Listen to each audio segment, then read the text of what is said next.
Welcome to the MTBC Telling Our Stories podcast. I am your host, the Associate Pastor here at Mount Tabor Baptist Church, Daniel Nally. And this podcast is us here at MTBC at Mount Tabor sharing our stories. I hope you enjoy your time as you listen to the testimonies and the stories of people of our church. And I hope you share these stories with friends, people that are hurting, people that need encouragement. So let's give a listen to our story for the day.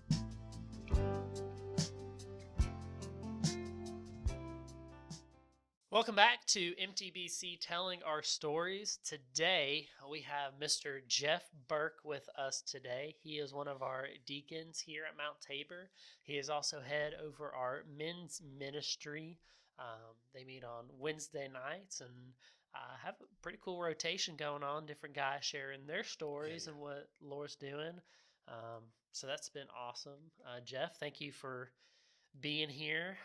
A lot of these people were rolling through. I really haven't to bend their arms a little bit, but Jeff's a trooper, and so he's here today to tell a story. But before we jump into your story with Jesus, want to get to know you a little better, let the people get to know you. You have a hobbies or things that you enjoy or things that you want to share, family, friends, whatever? I got a few hobbies. I'm mainly just a piddler, though. I like to piddle in a lot of things and kind of a DIYer. Sometimes when I break stuff, I'll try to fix it myself. But now I've been a blessed young man. Well, I say young. I shouldn't have said young, but I've been a blessed man. I sit there and think I've got a great wife and three great kids, and they've all are married, happily married, and have 6 grandkids. So I've been really blessed in that sense. Jenny and I have been members here. We talked about it. I think she said about 16 years. So Okay. it's been good, man. I feel home here. Obviously I've been fortunate being 2 or 3 different churches, but this church really just makes me feel at home. I feel a part of what we do, and I'm just pumped up about it. So Yeah. Men's ministry, you mentioned, man, we got a good thing going. We got anywhere from 10 to 15 men who will join us in the evenings, and we like to help each other out, really. Just kind of help folks around the church and help folks in the community, build ramps. We've done that a few times, but just a good group of men who we kind of share, and we just kind of pick each other up whenever we need picking up, and also things are good. I think I mentioned about my wife. I think I mentioned about my children and all, but hey, I grew up in Stone Mountain, Georgia, but I always, when you meet people, you say, "Where are you from?" Well, I say Atlanta, and if they want to go a little further, I say, I lived in Stone Mountain, but I went to Tucker High School. Really? Yeah, so Tucker High School was really kind of what I'm proud of. Yeah. So, proud of the Tucker Tigers. But went there, and then I ended up going to Furman, playing. I was able to play football and baseball at Furman, went from there, and then I don't know which way I need to go with this story, but never mind. It's all good. If you want, let's go ahead and jump in and talk about it. When, or just share your experience meeting Jesus. All right. As far as how I met Jesus, I mainly was influenced, I would say. I mean, I was like all of us are, I guess, but through some close elementary friends and some people growing up is kind of where I saw Jesus first. My grandparents were a stable part of my life because they had a strong faith in Jesus, and saw that and kind of wanted something. They had something that I wanted. But in growing up, I've said this before, but I grew up in an ideal situation. I grew up with a loving mother and father, and 2 brothers. I had a brother. My brother Brett was a year older than me, and my brother Dean was a little more than a year younger than me. So I was the middle child, and we were a very close family, very active in what we did, sports and football and rec ball and all that kind of stuff. But we didn't really go to church. I've said it before. I was kind of a drop-off kid, or we were. Brett and Dean and I were drop-off kids, where my dad would drop us off Sunday mornings for church, and they didn't ever really get involved in church, and they went on Christmas and Easter and those kind of situations, but we mainly drop off kids, um, and those I had some good close friends in elementary school who invited me to go to church, and one in particular was Ben May, and he was a good friend of mine. This is like, I don't know, third grade, fourth grade, fifth grade in those elementary days. But he'd invite me to go to church. He was Presbyterian church, so occasionally I'd go with him some, and he was a good example. His family was an example of they got to put the Lord first in their life, and then the Moss family was another one. Dr. Moss, he was one of my football coaches growing up. He had two boys, twins, Barry and Gary Moss, and they looked at us, so we all kind of hung out together. But Dr. Moss, he was my RA leader. Okay. And he had a 55 Chevy, a red and white 55 Chevy, and the gas pedal he had one that was made where it's a foot shape, we had the toes on it, and we lived on a long straightaway on Hugh Howell Road right there, and he was pumped up because he'd gas it a little bit, show that. But through RAs, that's kind of where I started learning a little bit about the Bible. I mean, we memorized the 23rd Psalms, and the Lord is my shepherd. And but again, that was the taste that I got. But we didn't ever really join. I never did join the church. Wasn't baptized or hadn't accepted Jesus, and grew up, went through high school. I had some success in high school playing football and baseball, and kind of grew up in the 60s and sex, drugs, and rock and roll, and I kind of grew up in that way and kind of partook in that way, or kind of the prodigal son way in a lot of ways. But I didn't get locked up or go to jail, nothing like that. But did some worldly things that I'm not real proud of. But went to Furman, and well, let me back up. When I was 16, this is a story about my friend Ben, and it's almost like, well, I just had turned 16, and so I had tickets to go to a Chicago concert. So I was a big shot. I just turned 16, just got my license, and he and I are going to this concert. Well, I was driving like a '72 Capri. We had a little Capri and had a little flip out back window. Well, we were big, cool, and all. It was a cigar. Well, let's smoke this cigar and go into this concert. So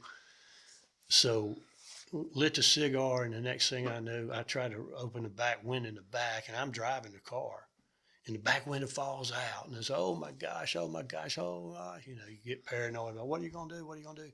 Well, I tried to make a left-hand turn right here, and before I knew it, boom, I get T-boned. I'm going this way. Ben's sitting in my passenger side, and I'm turning left here, and we get T-boned and totaled my car, and there's no way in the world we should be alive. Yeah. I'm sitting there saying, I shouldn't be here. So again, you kind of go through that. We got things worked out, whatever. We moved on through that. Went to school at Furman, played ball, had some success at Furman, and graduated from Furman. Well, after Furman, came back home to Atlanta, to Tucker, and to work with my dad and two brothers. We had our own my dad had his own company installing telephone systems, and my brothers, we all worked. So I came back, and when I graduated from Furman, I just came back and joined, it was called Key 4 Installation, for my dad, and then us three boys were the four.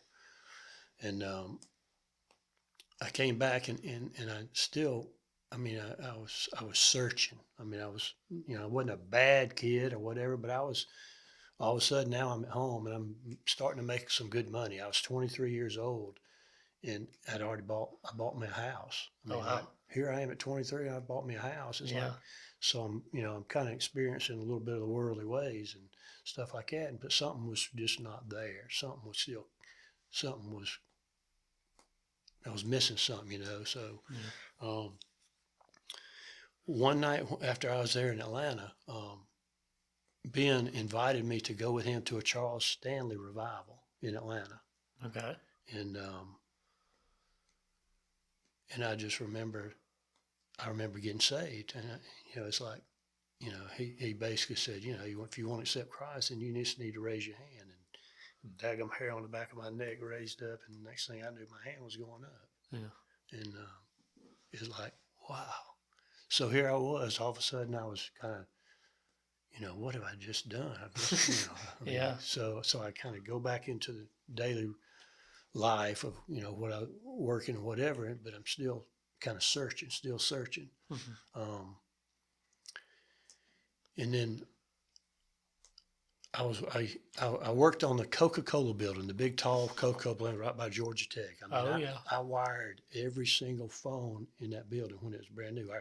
That's one of the jobs we had, and I was kind of in charge of the Coca-Cola building. I never knew that. So, Man, you know how many times I've been to that building? well, you know how many times I've been. Yeah, that's true. You probably don't want to see that building ever again. That was neat, but it was like, and I think maybe it's like the following week or after I got saved at that revival with Ben,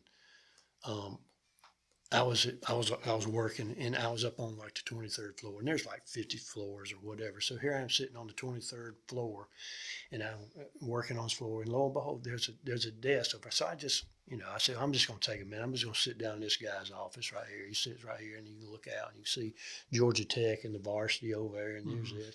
So I just sat down at his desk, and I pulled my seat out right here, and I was just kind of just saying, man. I looked down on his desk, and it says, he's got a little, whatever you call it, it says, I can do all things through Christ who strengthens me, Philippians 4:13. And I just sat there and I said, that's me, man. I said, I can do that. I can do that. So from that point on, I just kind of started having a hankering for, I'm missing something, you know. And after that, I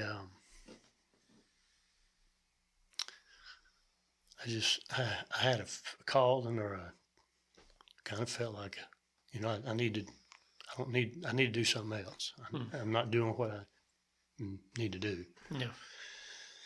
So it was a tough decision I had to make, because here I was going to leave my brothers, my dad's company, and whatever. But I wanted to go off. I wanted to go back. I wanted to go and coach ball. I thought I wanted to coach and teach. That's where I felt I wanted to go. And so I went back to Furman as a graduate assistant. So I went back to Furman, and so here I am going to Furman. I'm leaving an income where I'm making some pretty good money to now I'm going to be getting about $150 a month even as a graduate assistant. But at the same point, it's what I felt I wanted to do, So I went to Furman 1 year as a graduate assistant. Went to Tacoma, Washington, did real good. But this is back when Furman we used to win a bunch of games. Yeah. Anyway, we'll go there another day.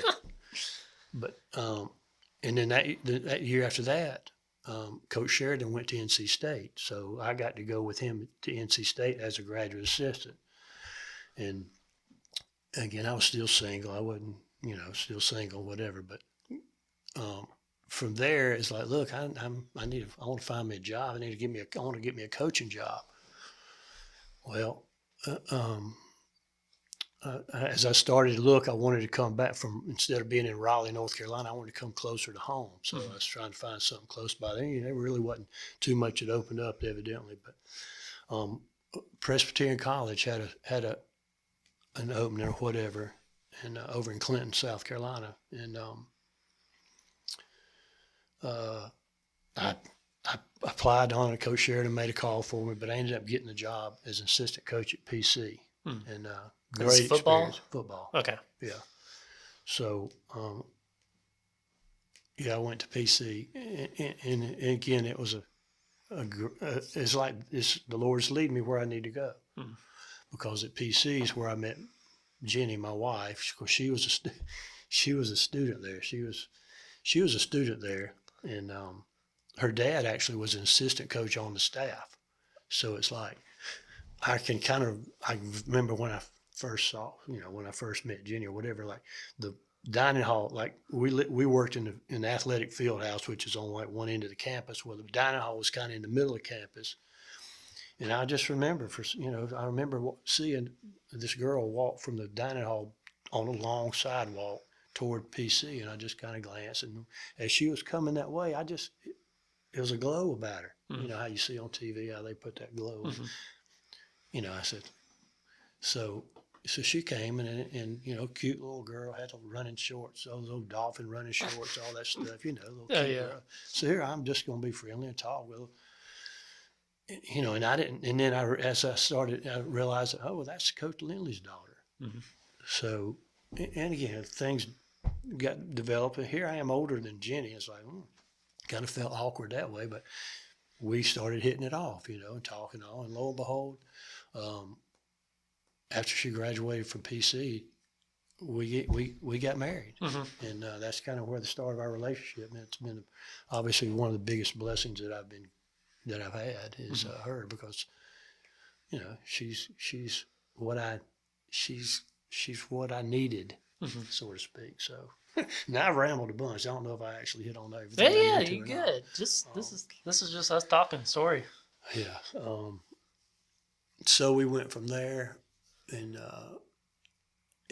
we went from PC, and it's almost like, and that was a good situation for me to be in, because Coach Poss was a Christian. He was mm-hmm. a strong Christian, and the coaches on staff were Christians as well. So it was good for me to hang around with those and learn how Christian coaches should be, and this mm-hmm. and that. So it was good for me, but I didn't enjoy the recruiting where I had to be away. I had to be away from my family. And I was like, look, I want to get back into high school. I want to go into high school. So I left there, and we went to Toccoa, Georgia, coached at Stevens County High School. Oh, yeah. And very successful program, but, I was there for 3 or 4 years, and coached baseball, coached football, and, my son, Ty, he was born back when we was in South Carolina, and then Lauren was born in Georgia while we were over there. So we got 2 kids, and it's almost like, I kind of feel like I want to be a head coach. I want to be a head coach. So then I got an opportunity to go to Crescent High School here in South Carolina. So, this would be great. Now we go back to South Carolina. That's about an hour from my parents and an hour from Jenny's parents. It's a good halfway spot. So it worked out good, and really enjoyed my time over at Crescent. And Joseph was born in. So now we're looking at 3 kids, and Crescent was good. I mean, they hadn't won games. They hadn't won hardly any games. They hadn't done real good. But I got in there. I got my tail whooped the first year. Mm-hmm. We won 1 game. The second year we won 2 games, and the third year we won 4 games. But the fourth year we won the conference, and they ain't done that since who knows when. Since we did it back in 1997. But anyway. We went to Crescent, and then again, I just got to where I got out of coaching because it took away too much time. I wanted to spend time with my family, so I got out of coaching and stayed in administration mm-hmm. as an assistant principal there at Riverside at Star Ivy Middle School, and then crazy things happened. But from there, I got a call from Pendleton if I might be interested in coming and coaching at Pendleton. And I said, yeah. But I came to a situation that ended up, I'm very glad that we live here and all, but the first couple of years was pretty rough. And it's just a kind of a no-win situation for me, and it was like eating up time with my kids. And I was involved with doing this and this and this and this at 2 schools. It was just more than I wanted to do. So I kind of resigned from the head football coach at Pendleton, and I stayed at Riverside Middle School. That's the greatest thing I've done. I mean, not the greatest thing, but that's been one of the best things I've done, working with the staff over there and those kids. Mm-hmm. I really enjoyed being assistant principal over there, because you get a chance to have an impact on kids' lives. Yeah. And it's like, here I am telling my story, but that's really where I kind of was steered the right way, is other people trying to help me at that age. So it really sounds like just time and time again through your life that God was kind of either leaving you breadcrumbs or putting some barriers or some walls up to kind of lead you along the right way. Yeah. I mean, you thinking about just the the work of the Lord, if you sit in the 23rd Yeah. story building of the Coke Center, and Yeah. and it's just time and time again that the Lord, led you to your wife, Yeah. led you to your place where you love, led you to this community. Yeah. And so, kind of based on that, how did you and Jenny get here to Mount Tabor then? How did we get here to Mount Tabor? Let's see. We start off when we moved here to Pendleton. We went to First Baptist Pendleton. Okay. Went there. I'm not good at years and all, but 2 or 3 years, and then old Jeffrey Simpson was involved with the youth group over here. Our kids then were about the middle school, early high school age, so we wanted to bring them over here and let them be under Jeffrey for a little bit, and then we just really liked it. So, we bought a house over here, a nice place, a little farm over there. So, a little goat farm's what it is. Yeah. But anyway, we just really like the area and like the people, and we've just been happy as we can be over here since then. So. But you mentioned Seco, but that's kind of where I'm at now. Here in my, I've kind of kidded with the preacher that I'm in the fourth quarter of my life. From a football mindset, your fourth quarter, that's kind of where I am. And you sit back and look at the things, and that's what I sit back and see how the Lord's just kind of put me here and sent me here and showed me this way. But it's been real good. That's awesome. Yeah. You I've heard that a few times now that both John and Paula said the same thing, that their kids started coming here to Mount Tabor, and then they wanted to see what was going on, and it was almost like the Spirit told them, this is where you need to be. So it's just neat that similar stories of how you all got to where you are now, and kind of just how the Lord brought you here to Tabor. Yeah. I do want to say, just for people listening and everything, me and Jeff, we have some weird cross. We know the same people randomly. When he was in Stevens County, he coached with a guy named Frank Barden, who was the high school football coach of Cartersville High School when I was going through, and I think he was actually my PE teacher one year when I was in school too. Yeah. So I played baseball with his son, both of his sons growing up. We were on the same little league team together. So it's just wild to think of, just knowing the same people. Yeah. And I tried to get Frank over here at Pendleton. Yeah. Almost didn't work out. And he took off. But Frank's a good guy. Oh, yeah. Frank and Tammy. Yep. He's cool. He's a cool guy. Well, thinking through your life, Jeff, has there been any scripture or verses that you've been able to hold on to that have helped through challenges, or something that the Lord used? You already said Philippians 4:13. Other things that you think through your life, other verses? Well, to be honest with you, I mean, I'm not real good at memorizing stuff, but Philippians 4, it still sticks with me. I mean, I've sat there in the mornings when I get up, it's like, what am I doing? And this, I can do all things through Christ who strengthens. I'll just kind of tell myself that, and that's kind of what I go on. I just try to get up and try to make the most of whatever we got going on, and but that's probably the mainly one that I've memorized and know the most and all. But so that verse really, it covers a lot. Yeah, it paints your work ethic really, truly, right? Everything that you do is for Jesus, or all things you're doing for Christ. Yeah. That's awesome. Yeah. Now, thinking through, you've walked through the situations and the circumstances of how the Lord's brought you here and what He's done through your life. Has there been time, maybe challenging time, or Jenny talked about the darkness of the night was the way she categorized it or described it. Any of those times where you can look back and say, man, Jesus was there helping me along. Yeah, Jenny's a little smarter than I am, but I mentioned, I sat back when I go back and I think about that car wreck that I had at 16, and Ben's beside me. Ben's the one that stayed with me and tried to lead me to the Lord. It's like, we should be dead. We should not be here. We should be dead, but we're still here. And for what purpose? Well, maybe it's because Ben was supposed to lead me to Christ. It's like, because he was the one that took you to Charles Stanley. Yeah. In the elementary, his family would take me to the church, and then he stayed on me because realistically, I probably dogged him. I did him. When we get to high school, I'm chasing you know, the popular this and popular that, and kind of abandoned Ben a little bit, but he stuck with me. You know, Yeah. it's kind of like I appreciate that. You know, but Yeah. that's one thing I look at there. He did that, and then you know, how did I ended up at PC, man, of all the places to go. Clinton, here I am, a world guy from Atlanta. I ended up in Clinton, South Carolina Yeah. at PC. And then that's where I'm going to meet, that's where I met my wife, you know, Jenny. And it's like, Yeah.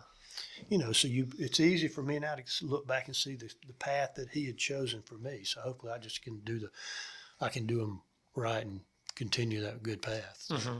Yeah. It's like that, I can't remember, it was Michael W. Smith or Stephen Curtis Chapman. The Fingerprints of God was like, I can see the fingerprint. You know that song? It's like a Sure early 2000s song. But yeah, it just made me think of that. That's awesome. So now you're in your fourth quarter of life. What is one thing you feel like the Lord's teaching you, or one thing that you'd, you know, feel like the Lord's encouraging you in now? I mean, I think, I don't know. I feel like I enjoy spending time with my kids and my grandchildren. Mm-hmm. You know, and it's almost like I feel like, you know, I got a lot of things, hobbies. You know, I got a lot of the hobbies that I got from my grandfathers and my grandparents. One of my grandfathers, he raised chickens and raised cows, and like he had a little pond that he had where he caught these big lunker catfish. Mm-hmm. And then on my mom's side, my mom was Greek, so it was the Greek really instilled the family in you, not necessarily church and religion and Christianity, but more family oriented things. So, but he liked to travel, but he liked to catch blue crabs and liked to cook. Yeah. So I don't know. I just like to spend time with my grandkids and just kind of work through stuff and just get to spend time with them. Yeah. My kids, you know, now it gets to the point where, you know, I'm here to help you, whatever I can help you. You know, how can I help you? Let me know. We'll do what we can. But I don't know. I just want to be a good father. I want to be a good husband. I want to be a good friend and follower of Jesus. So that's kind of where I'm now. You just want to pour into the next generations, and which is kind of really the heartbeat of what you said of why you enjoyed Riverside so much, leading your kids, and you know that next generation is your grandkids. And so exactly. Yeah. So I've awesome. Retired from there, so I don't do the daily with Riverside, but I enjoyed that a lot. That's awesome. Well, I appreciate you sitting down with me, Jeff, and talking through your story and everything. Anything else that you want to? I don't know. It's just I don't know. I appreciate you. I mean, you and Maddie, I appreciate you. You're really a godsend as well. We've enjoyed working with you, and like we do with everybody here. So I like you mentioned, we start off, you know, our men's group. I'm proud of that. Mm-hmm. We're doing a good, you know, we've been doing a good job. Got a good close group of men, and we try and do what we can, how we serve others and help others. So that's going to be our goal. Awesome. Yeah, they do. Men's group is doing amazing things, especially being there for shut-ins, and like Jeff said earlier, just being there for people. So thank you again for sitting down with me, Jeff. Yeah. And, we will see how your story will encourage others. Okay, hopefully it will. It will. It will definitely. Thank you.